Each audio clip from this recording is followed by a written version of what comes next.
Hi, this is David Blassingame, and this is my 3D project for our Earth Science class. I call my project Journey to the Center of the Earth, as I made a 3D model of the Earth and the layers that are going to explain the processes and history and origin of all of these layers.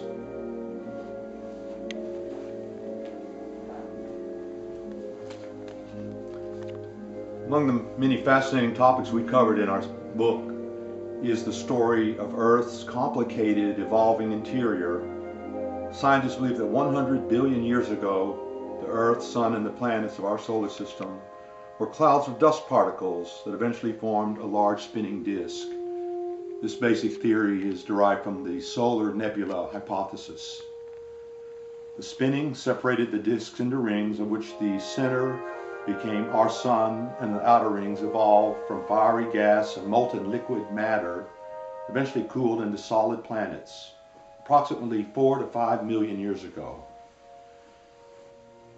Early Earth formed in the Hadean period, in which it was under bombardment by meteorites and volcanism, as water vapor and icy comets cooled the planets, and a solid crust and oceans formed. This proto-Earth grew by accretion.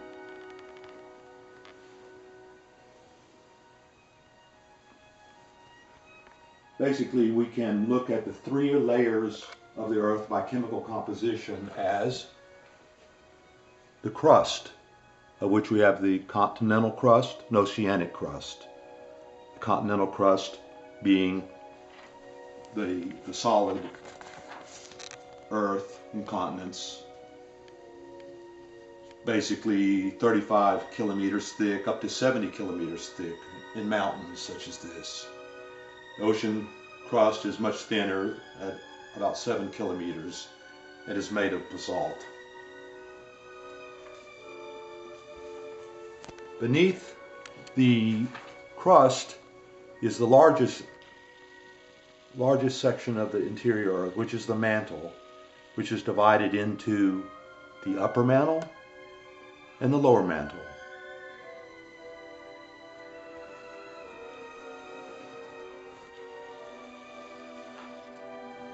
The mantle extends to a depth of 2,800 kilometers, making it the thickest part of the Earth. It's composed of silicate rocks that are rich in iron and magnesium relative to the overlying crust. Beneath the mantle is the core, of which we have two distinct areas. The outer core, which is liquid, and the inner core, which is solid.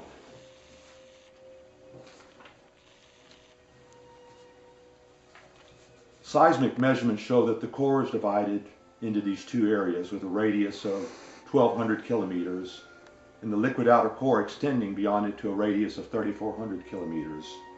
The solid inner core was discovered in 1936. It's generally believed to be composed primarily of iron and some nickel. Incredible heat and pressure there. Another way of analyzing the Earth is by physical properties, of which the water would be the hydrosphere. The continental crust would form with the upper mantle to form what we call the lithosphere, which is the crust of the Earth, basically.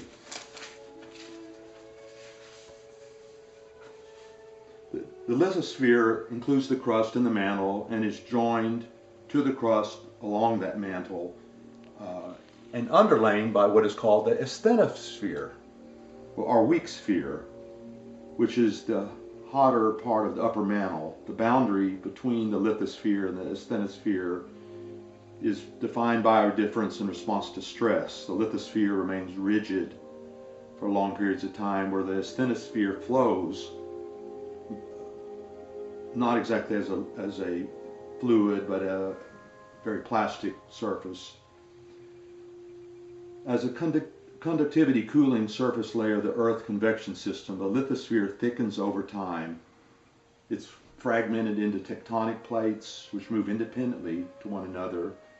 This is basically plate tectonics, or the way the continents formed.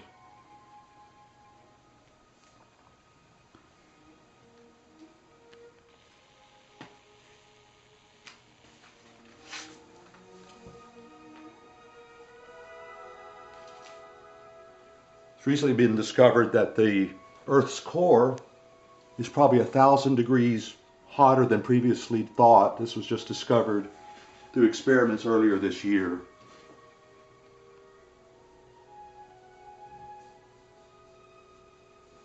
Anyway, to recap, the crust, continental crust, oceanic crust, two kinds of crust.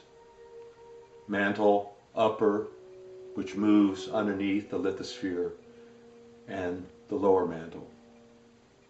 The core, the solid inner core, and the liquid outer core. It's made of iron, nickel, alloy.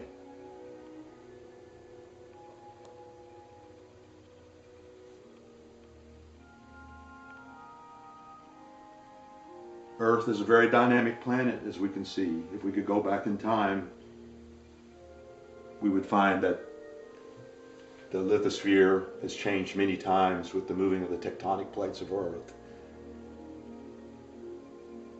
And that matter from the upper mantle comes up to the lithosphere.